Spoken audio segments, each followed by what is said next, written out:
Car రెంట్‌కి తీసుకుని సరదాగా బయటికి వెళ్ళాలనుకుంటున్నారా? అయితే వెంటనే ఈ నెంబర్‌కి కాల్ చేయండి. భారతదేశంలో వివాహ వ్యవస్థ బీటలు వారుతోందా? పెళ్లి కేవలం ఎక్స్టార్ట్ చేయటానికేనా? దీనికి సంబంధించి సుప్రీంకోర్టు ఈ మధ్య ఘాటైన వ్యాఖ్యలు చేసింది. రెండు వేర్వేరు కేసుల్లో సుప్రీంకోర్టు అసలు మహిళల తరపున ఉన్న చట్టాలు మహిళా సంక్షేమం కోసం ఉన్నవే కానీ మిస్యూజ్ చేయటానికి కాదు, దుర్వినియోగం చేయటానికి కాదు అని చెప్తున్నాయి అన్నమాట.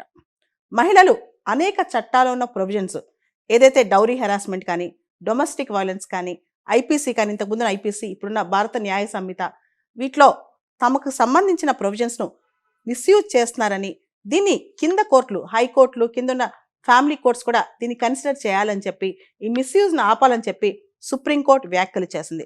ఈ సందర్భంగా సుప్రీంకోర్టు జడ్జిలు వ్యాఖ్యానిస్తూ హిందూ వ్యవస్థలో పెళ్లి అనేది, వివాహం అనేది ఒక పవిత్ర బంధం అని చెప్పి, దాన్ని మనీ ఎక్స్ట్రాషన్కి వాడకూడదు, ఇదొక కమర్షియల్ వెంచర్ కాదు, ఒక రెండు కుటుంబాలని, ఇరువురు వ్యక్తుల్ని కలిపే ఒక బంధం అని, అదొక కమర్షియల్ వెంచర్ కాదు అని చెప్పి కూడా జడ్జిలు వ్యాఖ్యానించారు. ముఖ్యంగా మనం చెప్తే సెక్షన్ 498A ఆఫ్ ఐపీసీ, ఇంతకుముందున్న ఐపీసీలో ఉండేదన్నమాట. సెక్షన్ 498A డౌరీ హరాస్మెంట్, వరకట్నానికి సంబంధించిన హరాస్మెంట్. అదేవిధంగా ఇండియన్ పీనల్ కోడ్లో సెక్షన్ 376 అంటే 16 సంవత్సరాల లోపు మహిళల పైన రేప్ కమిట్ చేస్తే, దాంతోపాటు సెక్షన్ 377 అన్యాచురల్ అఫెన్స్ అన్నమాట.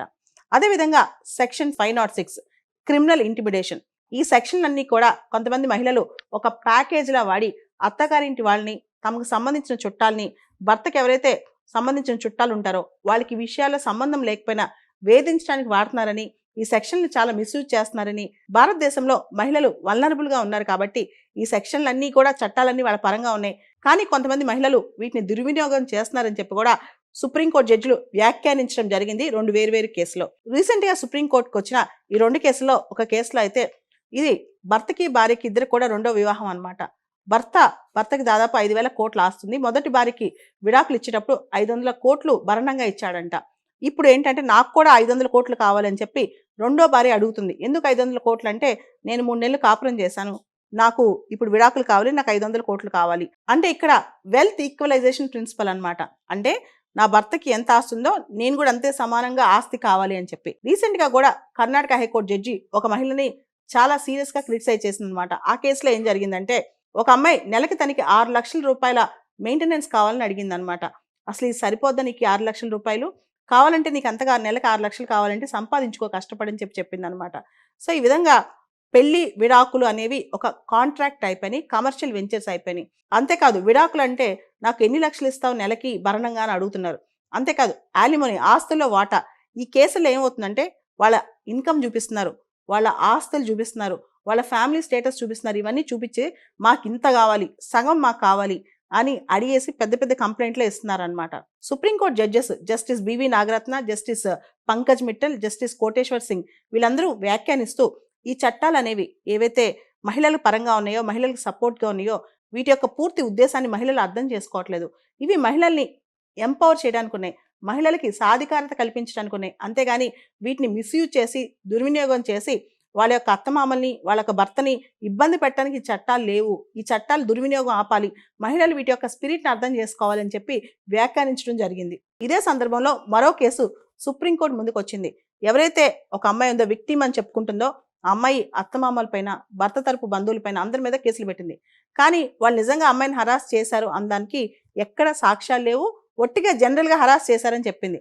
సుప్రీంకోర్టు చెప్పింది దీనికి ఉన్న ఎవిడెన్స్ ఏంటి, ఎక్కడ, ఎలా, ఎప్పుడు ఈ హరాస్మెంట్ జరిగింది, ఎటువంటి ఇది లేకుండా బ్లాంకెట్గా హరాస్ చేశారని చెప్పి అందరిపైన కేసులు పెట్టడం అంటే, ఇది ఒక వెపన్ లాగా 498A కానీ ఇలాంటి సెక్షన్లు ఒక ఆయుధంలా వాడి అత్తమామల్ని బాధ పెట్టడానికి, వాళ్ళని మెంటల్ ట్రామాకు గురి చేయడానికి చేస్తే మాత్రం ఇది తప్పు అని చెప్పి కూడా సుప్రీంకోర్టు చెప్పింది. ఆడపిల్లలకి ఏదైతే పర్సనల్ వెండేటా, పర్సనల్ స్కోర్స్ అంటే ఏదైతే పర్సనల్ రివెంజ్ ఏదైతే భర్త పైన, అత్తమామల పైన, ఫ్యామిలీ మెంబర్స్ పైన ఉందో, ఆ రివెంజ్ తీర్చుకోవడానికి చాలా సందర్భాల్లో అల్టీరియర్ మోటివ్తో ఇలాంటి కేసులు పెడుతున్నారని కూడా సుప్రీంకోర్టు వ్యాఖ్యానించింది. ఈ విషయంలో కింద కోర్టులు కాషియస్గా ఉండాలని చెప్పి, ఇలాంటి కేసుల్ని డెసిషన్ ఇచ్చేటప్పుడు చాలా ఆలోచించి డెసిషన్ ఇవ్వాలని చెప్పి కూడా సుప్రీంకోర్టు ఈ కేసులో వ్యాఖ్యానించింది. సుప్రీంకోర్టు చేసిన ఈ వ్యాఖ్యల వెనక ముఖ్య ఉద్దేశం ఏంటి, బలమైన ఉద్దేశం ఏంటి? ఏదైతే చట్టాలు మహిళల కోసం చేశారో, ఏదైతే చట్టాలు మహిళా సాధికారత కోసం చేశారో, ఆ చట్టాల్ని మహిళలు దుర్వినియోగం చేయకుండా, ఆ చట్టాల్ని రివెంజ్ కోసం వాడకుండా, అంతేకాదు 21st సెంచరీలో చాలా మంది మహిళలు ముందుకెళ్తున్నారు, చదువుకుంటున్నారు. వీళ్ళందరూ కేవలం అత్తమామల పైన, భర్త పైన రివెంజ్ కోసం మాత్రమే ఈ చట్టాలు వాడకుండా, మిస్యూజ్ చేయకుండా జాగ్రత్త పడాలని సుప్రీంకోర్టు సూచించింది. భారతదేశంలో వివాహ వ్యవస్థ బీటలు వారుతోందా? పెళ్లి కేవలం ఎక్స్టార్ట్ చేయటానికేనా? దీనికి సంబంధించి సుప్రీంకోర్టు ఈ మధ్య ఘాటైన వ్యాఖ్యలు చేసింది. 2 వేర్వేరు కేసుల్లో సుప్రీంకోర్టు అసలు మహిళల తరపున ఉన్న చట్టాలు మహిళా సంక్షేమం కోసం ఉన్నవే కానీ మిస్యూజ్ చేయటానికి కాదు, దుర్వినియోగం చేయటానికి కాదు అని చెప్తున్నాయి అన్నమాట. మహిళలు అనేక చట్టాల్లో ఉన్న ప్రొవిజన్స్, ఏదైతే డౌరీ హెరాస్మెంట్ కానీ, డొమెస్టిక్ వైలెన్స్ కానీ, ఐపీసీ కానీ, ఇంతకుముందు ఐపీసీ, ఇప్పుడున్న భారత న్యాయ సంహిత, వీటిలో తమకు సంబంధించిన ప్రొవిజన్స్ను మిస్యూజ్ చేస్తున్నారని, దీన్ని కింద కోర్టులు, హైకోర్టులు, కిందున్న ఫ్యామిలీ కోర్ట్స్ కూడా దీన్ని కన్సిడర్ చేయాలని చెప్పి, ఈ మిస్యూజ్ను ఆపాలని చెప్పి సుప్రీంకోర్టు వ్యాఖ్యలు చేసింది.